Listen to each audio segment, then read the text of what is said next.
균형을 지금 생각하고 있습니다. 성경이 말하는 균형은 우선적으로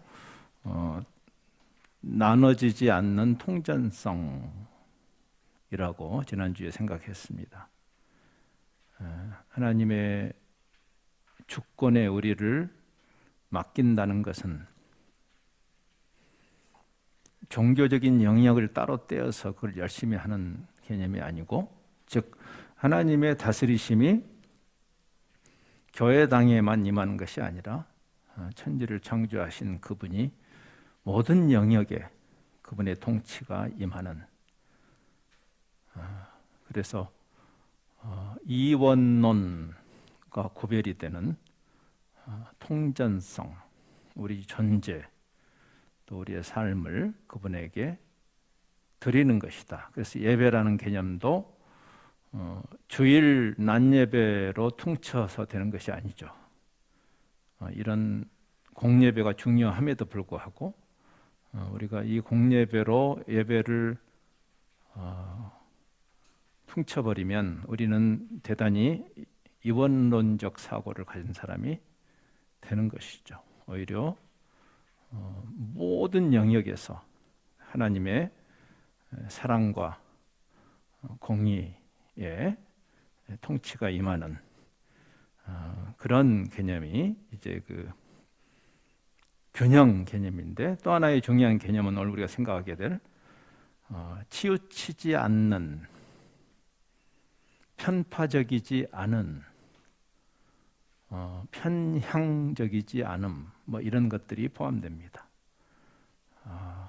어느 한쪽으로 치우치는 것이 쉽죠. 보통 우리가 올림픽의 그 체조가 떠오르죠. 평균대 위에 서 있음이 균형이라면 한쪽으로 치우쳐서 떨어지는 게 쉽습니다. 지금 주께서 우리에게 주신 균형의 명령은 어느 한쪽으로 치우치지 말라 하는 것이죠.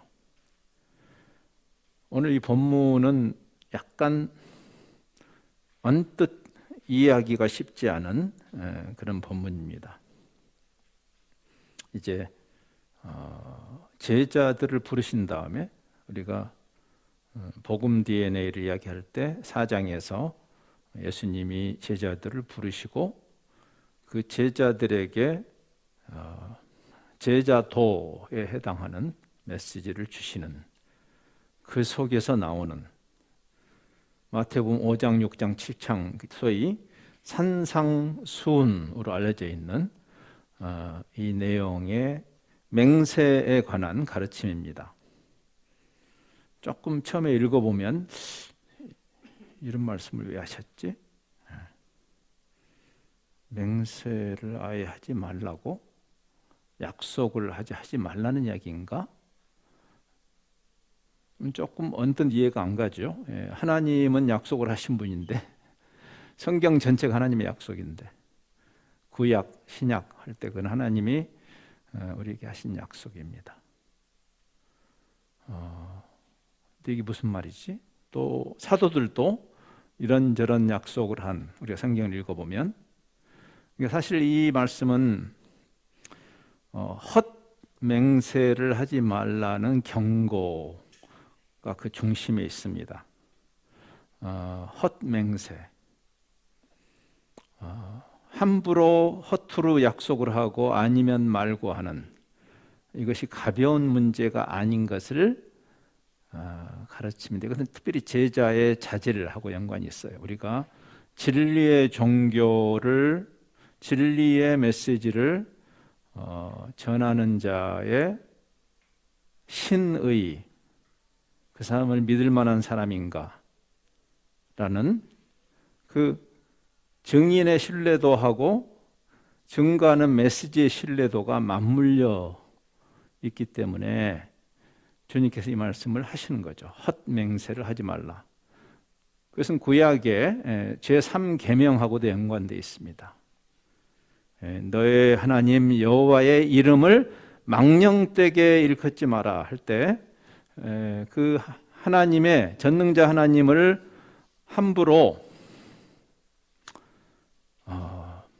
오남용하지 말라. 그분은 약속을 하시고 그 약속을 철저하게 지키시는, 시건하시는 분이 아니다. 식언이 아니면 말고잖아요. 식언.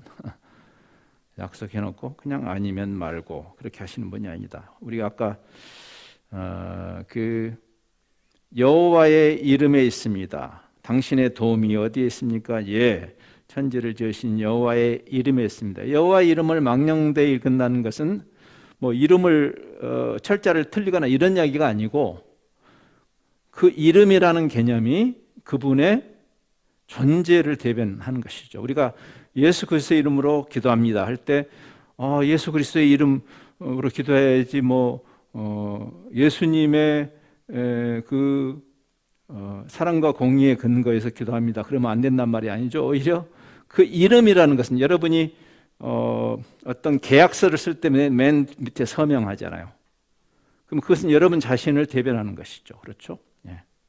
그러니까 하나님을 함부로 오남용하지 않아야 됨과 연관이 있는 말씀이에요. 왜냐하면 우리가 진짜 맹세를 하고 맹세를 지킬 수 있는 유일하신 분은 하나님밖에 없기 때문에 그렇습니다. 그러니까 우리가 하나님인 척 해서는 안 되는 거죠. play God이라는 말이 있어요. play God. 자기가 하나님인 것처럼 행동하는 사람들. 가끔 무슨 옛날에 부흥사나 이런 사람들이 이런 식으로 신성모독 많이 했습니다. 그런 일을 하지 말라는 거예요. 무엇을 걸어서 맹세하듯 결국 하나님께 그게 돌아가기 때문에 그렇습니다. 여기 34절과 35절에 하늘로도 걸지 말고 땅으로도 걸지 말고 예루살렘으로도 걸지 말아라. 왜? 하늘은 하나님의 보좌고 땅은 그분의 발등상이고 예루살렘은 그 크신 임금이신 하나님의 성이니까. 그리고 여러분은 하나님이 아니니까. 그래서 이 함부로 약속하는 일에 대한 경고죠. 그러니까 굉장히 무겁게 다뤄요. 약속을 무겁게 다루는. 왜? 이것이 큰 그림으로 봤을 때 하나님이 신구약 성경, 이 방대한 성경을 통해서 약속하신 것이 이게 가벼운 일이 아닌 것을 보여주는 것이고 그 진리를 대변하는 우리가 허투루 약속하고 그리고 시건하는 그런 자라면 어찌 제자이고 증인일 수 있겠는가라는 그런 개념이 담겨 있는 것입니다. 그러면 저한테 걸어서 하면 되잖아요. 근데 그게 36절이에요. 네 머리로도 하지 말아라. 왜? 우리에게는 그런 능력이 없으니까. 네가 한 터럭도 희고 검게 할 수 없습니다.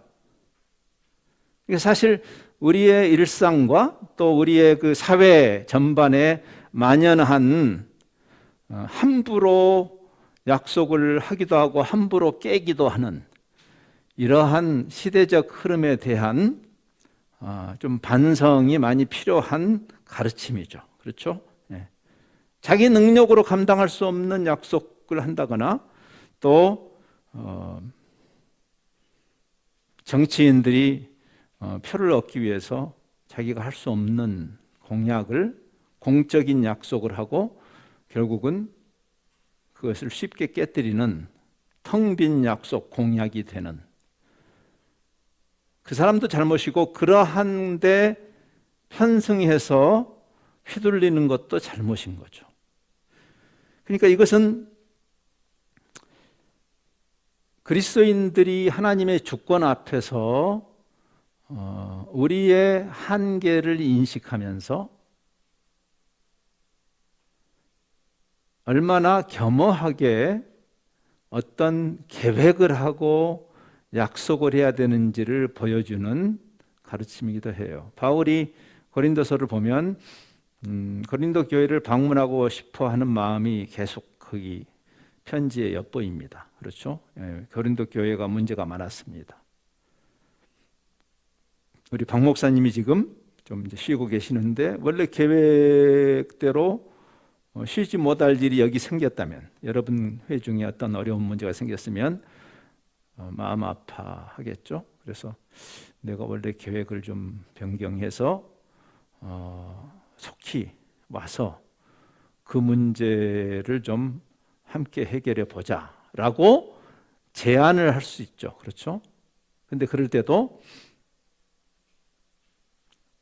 확실하게 말할 수는 없는 거죠. 바울은 그것을 이렇게 표현했어요. 주께서 허락하시면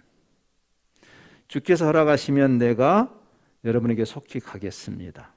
주께서 허락하시면 그리고 거기 얼마 동안 머물면서 이 문제를 같이 대화해 보십시다.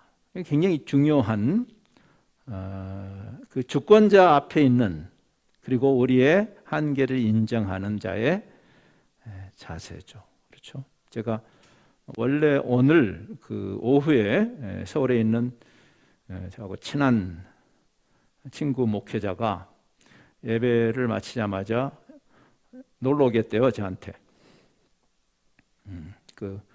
뭐 친구 따라 강남 가는 식으로 핑계김에 오겠다고 그래서 그 친구 부부랑 뭐 몇 사람이 오겠다고 그래서 제가 저기 나주 구도시에 숙소까지 예약을 했는데 주께서 허락하시면 온다고 했어야 되죠. 예. 허락을 안 하셨어요, 하나님이. 그래가지고 그저께 모친 상을 당해서 오히려 제가 올라갔다 어제 마지막 차로 오느라고 지금 제가 조금 피곤해 있습니다. 그러니까 우리가 주께서 허락하시면 이것도 하고 저것도 하는 거죠. 예수님의 그 형제 야고보가 야고보 4장 13절에서 16절에 똑같은 얘기를 하고 있어요. 이렇게 말씀합니다. 들으라. 너희 중에 말하기를 오늘이나 내일이나 우리가 어떤 도시에 가서, 이제 비즈니스 플랜이죠. 거기서 1년을 머물며, 뭐 요즘 한 달 살기, 1년 살기도 하잖아요. 그렇죠? 머물며 장사하여 이익을 보리라 하는 자들아. 우리가 비즈니스 플랜을 세워도 주께서 허락하시면 하는 것이 사실은. 그렇죠? 내일 일을 너희가 알지 못하는도다. 이번에 코비드 와가지고 우리 아들도 코비드 때문에 크게 어려움을 당한 케이스예요. 외국에 오래 살다가 어떤 비즈니스 플랜을 가지고 딱 왔는데 오자마자 코비드가 터진 거죠. 그러니까 내일 일을 알지 못하는 거죠. 최선을 다하지만 너희 생명이 무엇이냐? 너희는 잠깐 보이다가 없어지는 안개니라. 너희가 도리어 말하기를 주의 뜻이면 우리가 살기도 하고, 뭐 언제 죽을지 몰라요. 어제 제가 그 상가에 갔는데 그 어머니를 바로 얼마 전에 뵀거든요. 정정하신 어머니였는데 훌쩍 가시더라고요. 연세가 많으시니까 아무 때나 가실 수는 있지만, 그러니까 우리가 주님이 살려주시는 동안 사는 거예요. 여러분이 여기 젊다고 까불면 안 됩니다. 주의 뜻이면 우리가 살기도 하고 이것이나 저것을 하리라 할 것이오늘 이제도 너희가 허탄한 자랑, 자기가 책임질 수 없는 자랑을 하니 그런 자랑은 다 악한 것이다 그랬어요. 그러니까 우리가 감당할 수도 책임질 수도 없는 그런 공수표를 남발하는 세상을 우리가 살고 있고, 그러한 사람을 세상에 신뢰하기는 어렵죠. 그렇죠? 그것은 정치인들도 마찬가지고 이 허풍쟁이들이 많아요. 근데 허풍쟁이라는 게 이게 가벼운 이야기가 아닙니다. 사실은 인간의 신뢰도. 근데 적어도 지금 이 말씀은 어떤 약속도 하지 말라는 말씀이기보다는, 하나님도 하셨고 바울도 했고 예수님도 약속을 하시잖아요. 예수님도 그 법정에 설 때 법정 선서를 하셨잖아요. 그러니까 이거는 뭐냐면 해야 할 때는 네 존재의 무게를 실어라. 대표적인 게 여러분의 결혼 서약 아닐까요?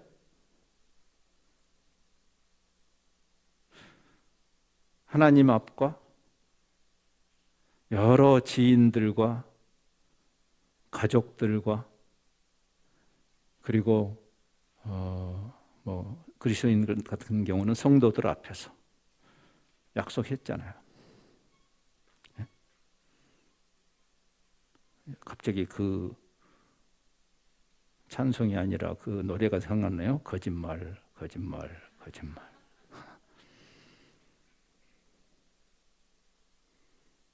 저는 1990년대에 미국과 캐나다의 복음주의 교계 안에서 일어난 Promise Keepers라는 운동이 있었어요. Promise Keepers. 약속을 Promise Maker들이 되지 말고 Promise Keepers가 되라. 네가 한 약속에 대해서 신실하게 책임을 지려고 하는, 우리의 한계를 인식하면서도, 그렇죠? 그러나 적어도 왜 가정들이 자꾸 깨지죠? 여러 가지 이유가 있을 수 있지만 가장 많은 이유는 그 약속을 함부로 어기는 우리의 죄성 때문에 그렇죠. 그렇죠?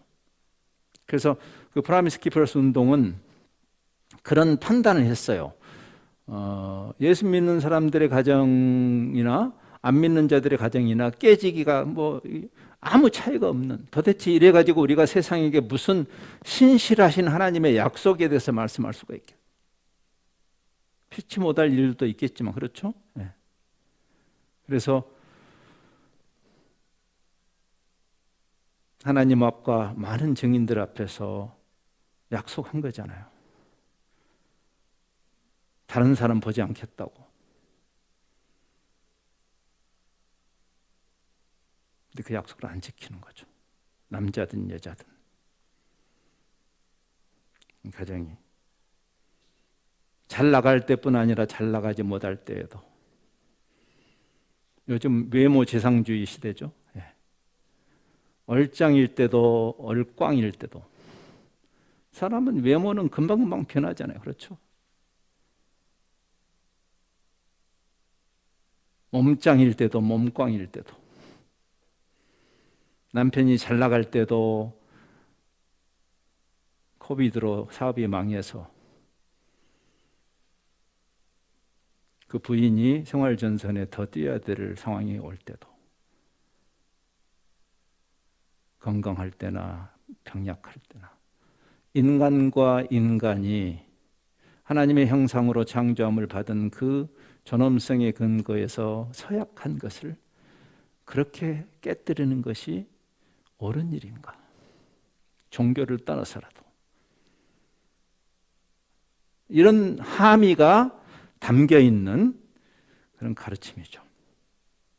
그러니까 예수님이 이런 이슈를 제자도에서 굳이 말씀하시는 것이 뭘 이야기해요? 지금 이 시대뿐 아니라 그 시대에도 너무 맹세를 원함령하는 거죠. 그 당시에 바리새인들도 그랬고, 이 시대에 현대 교회나 또 정치계, 정계 수많은 정치인들이 공약을 남발하지 않습니까? 그래서 한 맹세를 하지 말라. 진심이 담기지 않은 약속을 함부로 하지 말라. 표를 받으려고. 그리고 아니면 말고 그렇게 내팽개치지 마라. 왜? 그렇게 함으로 하나님을 욕되게 하는 것이다. 그렇게 함으로 우리가 증인으로서의 자질을 스스로 내팽개치는 것이다. 그러면 뭔가 그럼 그렇게 하지 말라고 그랬으니까 그러면 뭘 하라는 건가? 이제 오늘 우리 이 균형이라는 DNA로 이제 오게 됩니다.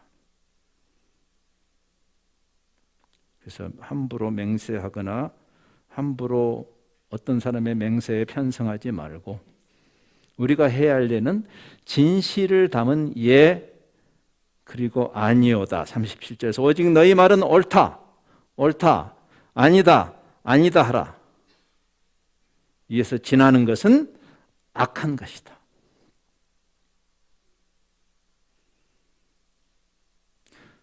우리가 지지하지 않는 정당이 하는 옳은 일을 옳다고 하면 어떻게 되죠? 왕따 되죠. 또 반대도 마찬가지입니다. 나하고 굉장히 친하고 우리가 거스르기 어려운 그런 사람이 어떤 하나님에 대해서 옳지 않은 일을 이야기를 하면 아닙니다. 우리 문화에서 no가 굉장히 어렵잖아요. 그렇죠? 근데 우리 그리스도인들이 그리고 이 공동체가 해야 할 일은 yes와 no를 정확하게 진심을 담아서 하라는 것이에요. 이 이야기를 또 다시 예수님의 형제 야고보가 야고보 5장 12절에서 이렇게 말합니다. 형제들아 무엇보다도 맹세하지 말아라. 함부로 하지 말라는 얘기예요. 하늘로나 땅으로나 아무 다른 것으로도 맹세하지 말아라. 예수님하고 똑같은 말씀을 했죠. 오직 그러면 뭘 해야 되는가? 너희가 그렇다고 생각하는 것은 그렇다 라고 하고 아니라고 생각하는 것은 아니라 함으로 정죄함을 면하라. 그러니까 지금 우리가 교회가 선지자적인 사명을 감당한다는 것은 뭘까? 어느 한쪽에 편승하지 않는 것을 이야기해요. 구약 성경에 반복적으로 너희가 좌로나 우로나 치우치지 말아라. 왜? 선지자는 어떤 사람이냐면 자기나 자기 편의 생각, 그게 편향성이죠. 을 말하는 자, 그것을 구약 성경은 거짓 선지자라고 그랬어요. 거짓 선지자. 우리가 남이가 그게 제도교의 편을 드는 것을 포함해요. 교회가 하는 옳지 않은 일도 많아요. 역사 속에. 그렇죠? 개혁자들이 그래서 아니라고 한 거예요. 그때. 교회를 반대했다기보다는 그 당시에 비뚤어진 제도교회의 잘못에 대해서 아닙니다라고 말한 거예요. 그게 95개 조항이었어요. 면죄부 이거 아닙니다. 이런 무당 종교 아닙니다. 왜 루터 너는 우리 교회 편을 안 들어? 라고 했어요. 그 당시.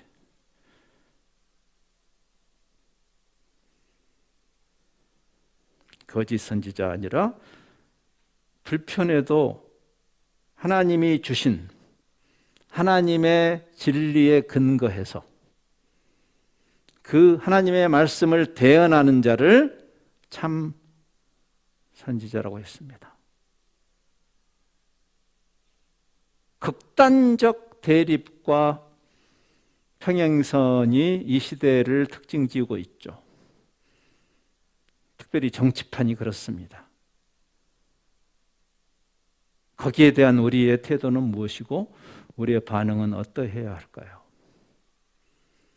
너무나 극단적으로 가다 보니 우리가 화기애애하게 모였다가도 또는 서로 하나 북클럽으로 모였다가도 정치 이슈만 나오면 얼굴을 붉히고 서로 안 보는 서로 남남이 되는 그래서 흔히 취하는 방식이 해법이 아예 기피하는 것입니다. 도피죠. 비겁한 선택입니다, 여러분.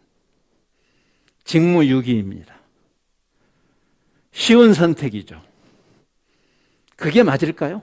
그렇다면 교회는 도대체 왜 존재하는 걸까요? 여러분, 그런 극단적 대립으로 서로를 보지 않는 이게 죄의 결과 아닙니까? 죄가 그것을 우리를 그렇게 만든 거 아니에요? 그럼 교회는 이 죄로 인해서 고통하는 세상에게 왜 있는 것이에요? 그러니까 도피하는 거, 우리가 정치 이야기 하지 맙시다라는 그 자체가 해법일 수는 없다고 저는 생각해요. 정치하고 연관되지 않은 게 뭐가 있어요? 경제는 정치하고 다른 겁니까? 그러면 왜 정치인들에게 지금 민생 문제 좀 해결해 달라고 그래요? 여러분들이? 예? 경제 좀 살려달라고 왜 대통령한테 그러냐고요? 정치하고 연관되지 않은 무엇이 있어요? 이 세상에. 근데 정치는 신경 끄자고요? 그럼 교회는 뭐 하는 집단이냐, 그 말이에요. 그렇죠? 그러니까 도피하는 것은 사실 비겁한 직무유기일 뿐이죠. 그렇죠? 그래서 성경은 뭐라고 말하는가? 모든 유형의 싸움을 피하라고 말하는가? 우리가 싸움꾼이 돼서는 안 되지만 그러나 성경은 모든 싸움을 피해야 한다고 말하지는 않습니다. 선한 싸움이 있다. 근데 선한 싸움을 선하게 싸워야 돼요. 명분은 선한데 방식이 악한 싸움, 그건 성경이 지지하지 않습니다. 예수님이 선한 싸움을 싸우신 가장 모범적인 모델이죠. 그렇죠? 그분이 어떻게 하시는가? 그분은 어떻게 싸우셨는가? 그래서 우리가 성경적으로 배워야 되죠. 잘 싸우는 법을 배워야 됩니다. 저는 그리스도인들이, 교회가 잘 싸우는 법을 배워야 된다고 생각해요. 격투기 장에 가서 주짓수 배우고 그 말이 아니고 성경적으로 잘 싸우는 방법이 뭘까? 도피는 분명히 아닙니다. 쉬운 선택이 우리가 해야 할 일이 아니죠. 어렵다고 해서 도피를 정당화해서는 안 되죠. 쉬운 선택이 아니라 힘들어도 바른 선택을 해야 하죠. 여러분 이제 북클럽을 시작했으니까 또 짜증나게 제가 책 하나를 소개합니다. 여러분이 그 북클럽을 하시면서 꼭 읽으면서 진지하게 대화하면 좋겠다라는 책입니다. 지금 이 문제에 대해서 이 도피적 소위 복음주의라고 하는 그 교회, 그리스도인들의 문제를 아주 까칠할 정도로 그러나 말씀에 근거해서 도전한 칼 F. 헨리라는 분이 쓴 책인데 1947년에 나온 책이에요. 근데 우리가 이런 데 관심이 없다 보니 이 책 소개가 이제 불과 2년 전에 복음이 번역이 됐어요. 우리말 책 이름이 복음주의자의 불편한 양심. 그 책 제목이 시사하는 바가 크죠? 제가 이 책의 핵심적인 부분을 인용하겠습니다. 제가 이제 인용을 좀 해야 되니까. 네. 자, 거기 이런 내용이 나와요. 그리스도인들이 편견과 파당, 전쟁, 지금 뭐 예나 지금이나 계속 있는 문제죠. 그 문제를 피하는 것은 우리가 이런 문제 이야기하기 힘들어 하잖아요. 그렇죠? 아유, 머리 아파. 그래서 피해. 그러면 그것은 우리가 신앙적인 문제만 이야기하고 이거 피하자라고 그렇게 말하는데 그것은 단순히 사회적 이슈를 외면하는 것이 아니고 성경 자체를 회피하는 것이다 그랬어요. 왜? 성경이 이 문제를 다루기 때문에.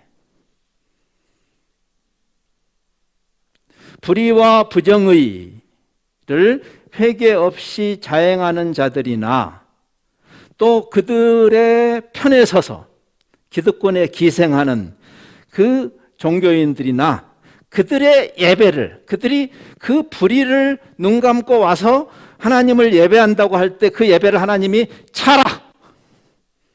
이사야 1장을 읽어보세요.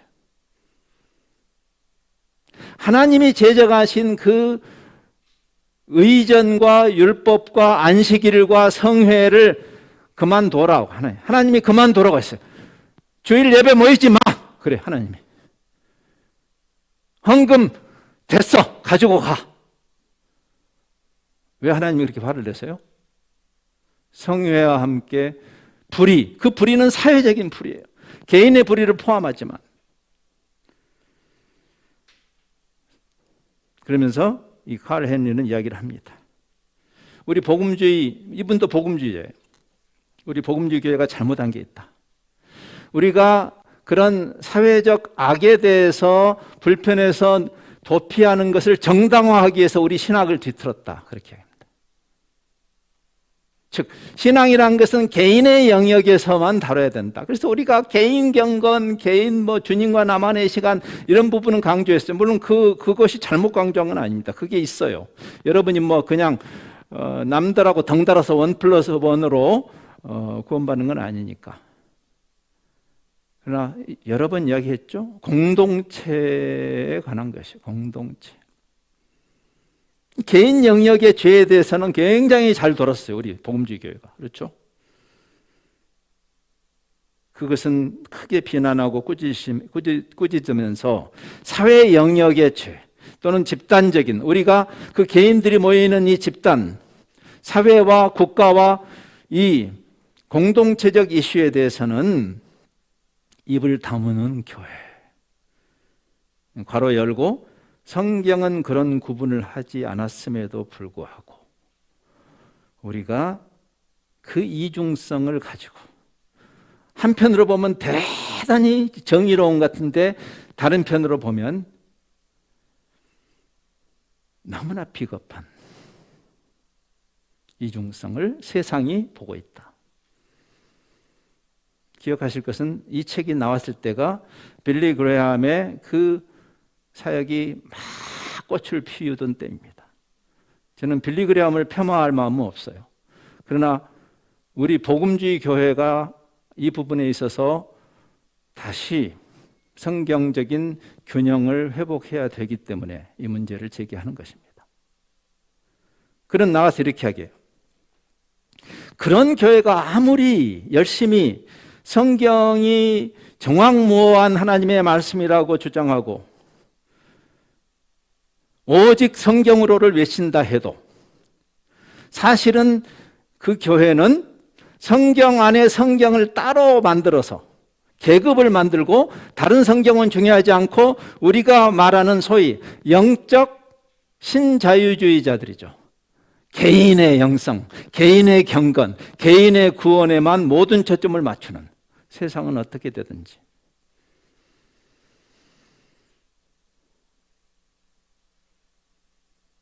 그리고 그러한 빗나간 차별의 근거에서 자기들의 입맛에 맞는 것만 다루는 거죠. 성경에는 그런 자유를 우리에게 주신 적이 없어요. 우리 굉장히 많은 불편한 진실들이 성경 안에 있습니다. 우리가 잘 다루려고 하지 않죠. 그렇죠? 그래서 그는 이렇게 결론을 지어요. 사실 우리 복음주의자들이 공격하는 자유주의자들보다 우리가 더 자유주의적이다. 왜? 우리가 자의적으로 이거는 중요한 이슈야. 이거는 그냥 눈 감아라고 말함으로써 가장 자유주의적으로 성경을 재단하기 때문에 그렇습니다.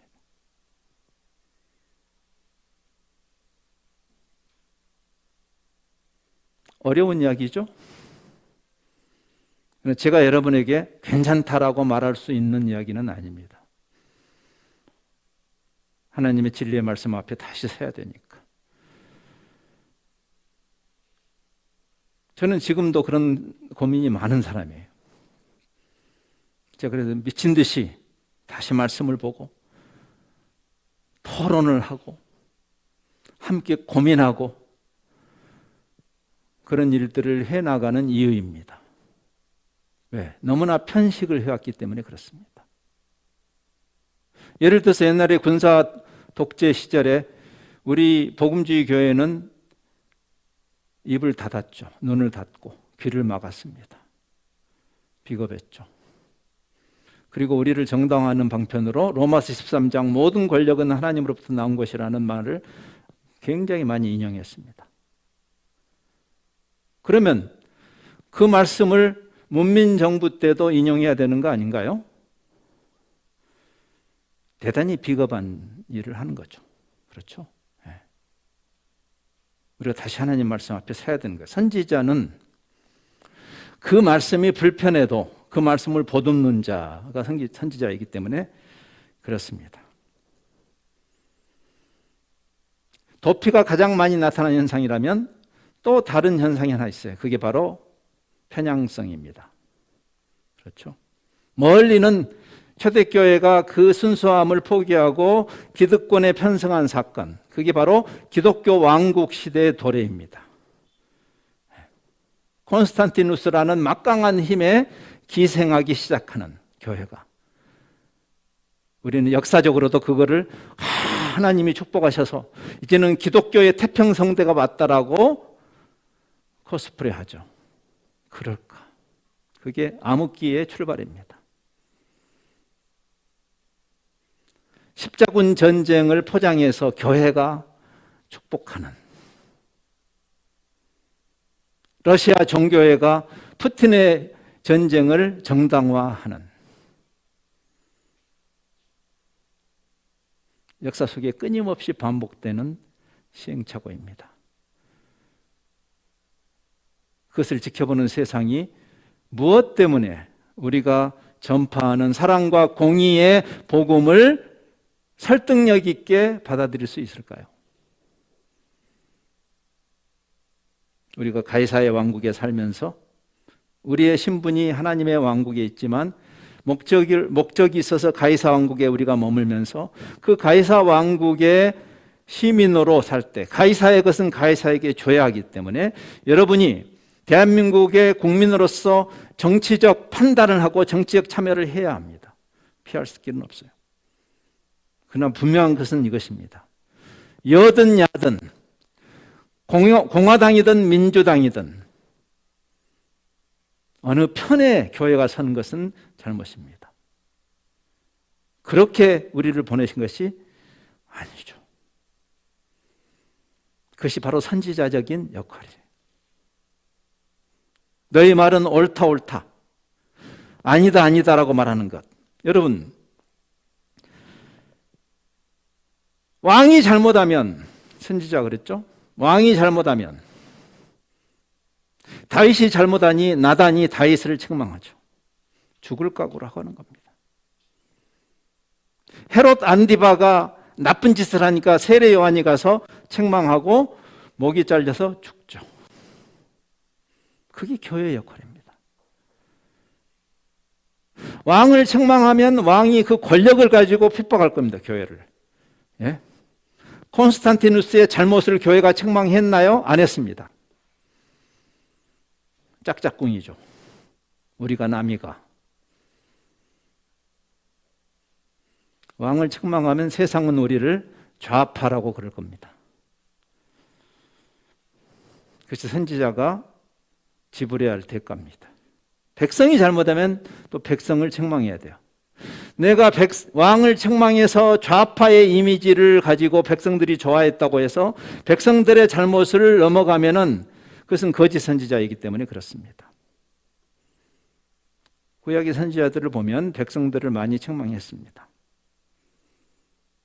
그러면 그 백성들이 교회를 향해서 이 어용 우파 종교 집단이라고 매도하고 돌을 던질 겁니다. 여러분, 선지자는 양쪽에서 다 돌을 맞는 것이 정상입니다.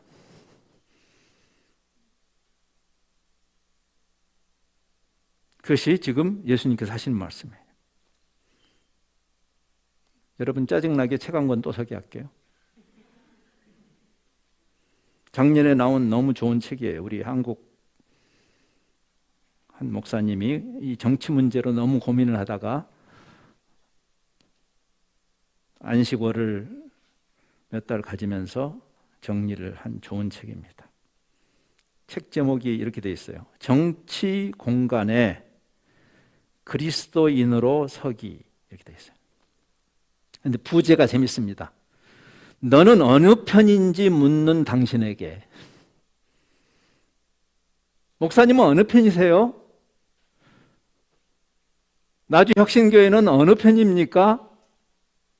좌입니까? 우입니까? 라고 묻는 당신에게. 예레미야가 유다의 멸망을 예언해야 하는, 너무나 하기 싫은, 인간적으로 볼 때 여러분 우리 잘 될 겁니다. 잘 될 겁니다. 그런 예언을 하는 건 신나죠. 예.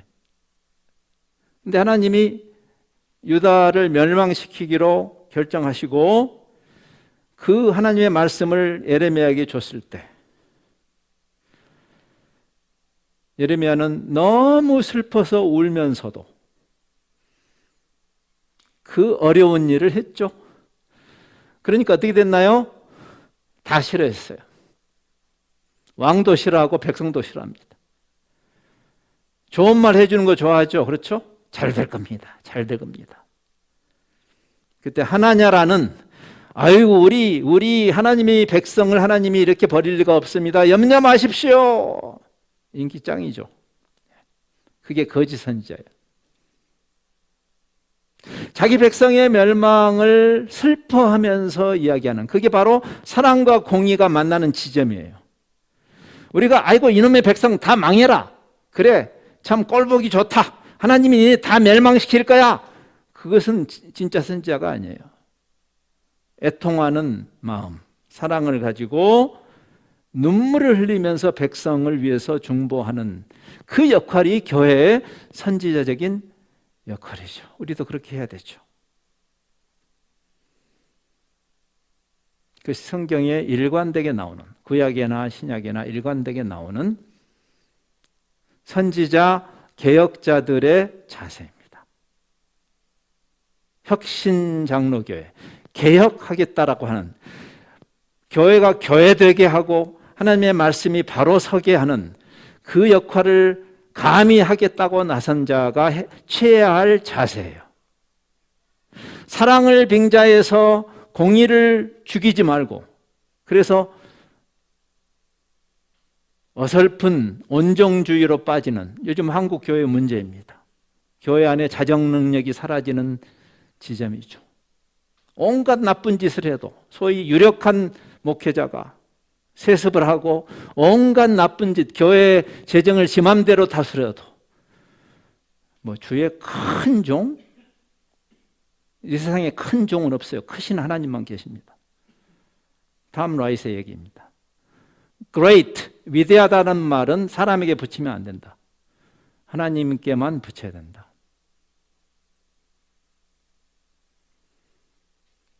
그래서 사랑을 내세우면서 어설픈 온정주의로 가는 것도 하나님의 뜻을 거스르는 것이고 공의를 내세우면서 다 망해라 하는 것도 하나님의 공의가 아니죠. 사랑과 공의가 함께 가는 그것을 에베소서 4장은 이렇게 말합니다. 오직 사랑 안에서 참된 말을 해라 그랬어요. 왜? 그리스도가 그렇게 하셨습니까? 사랑 안에서 참된 말을 하는 것, 이것이 선지자의 자세고 그리고 개혁자의 자질이에요. 요즘 코비드가 끝나가지고 이제 또 여행들 하시는 계획들 세우시는 분들 계시죠? 뭐 유럽 여행, 지금이 트랜스라 그럽디다. 1달러가 1유로가 됐다고. 근데 서유럽은 비싸잖아요.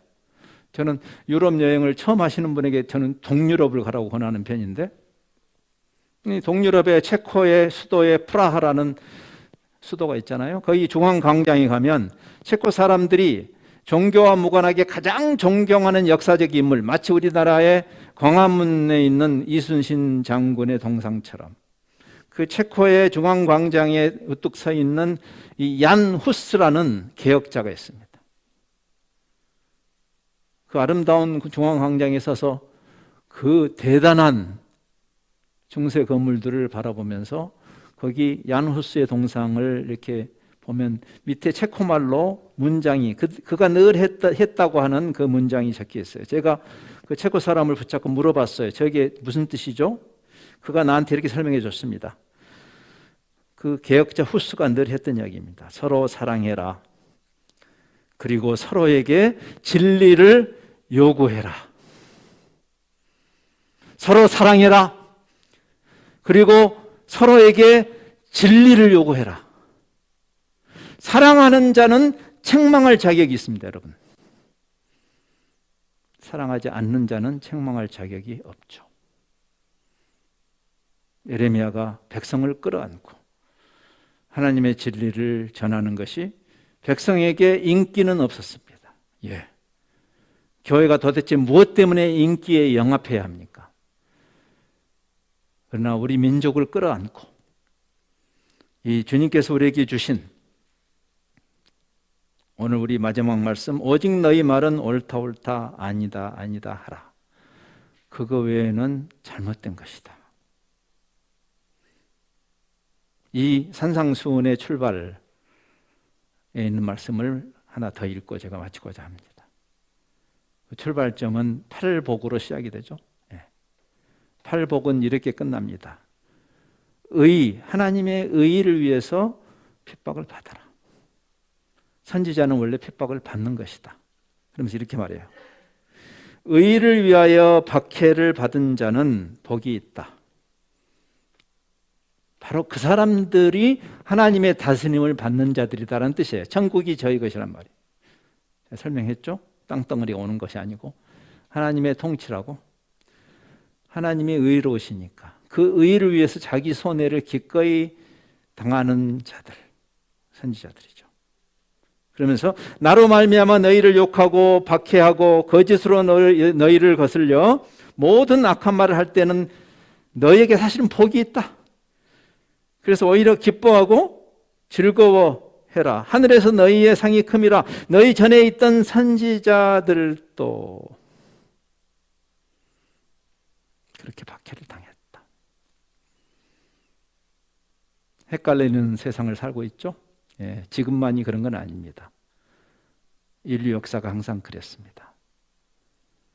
중요한 것은 하나님의 백성인 우리의 선택입니다. 지금도 우리는 그 선택의 기로에 서 있습니다. 비겁하게 빠져나갈 것인가? 아니면 더 비겁하게 기득권에 기생할 것인가? 아니면 사랑으로 국가와 민족을 보듬고 하나님의 공의의 말씀에 근거해서 옳은 것은 옳다, 아닌 것은 아니라고 시류에 영합하지 않고 그 지난주의 그 설교의 본문처럼 물살을 따라가서 수영하는 것은요, 그냥 초보자도 쉽게 할 수 있어요. 그냥 누워 있으면 돼. 이렇게 떠 있으면 돼. 가는 겁니다. 그러나 정말 수영의 스킬이 필요한 것은 거슬러 가는 것입니다. 주님께서 우리에게 그런 선지자적 공동체로 그 사명을 주셨습니다. 그럼 그렇게 합시다. 우리의 모든 영역에서 기도하겠습니다.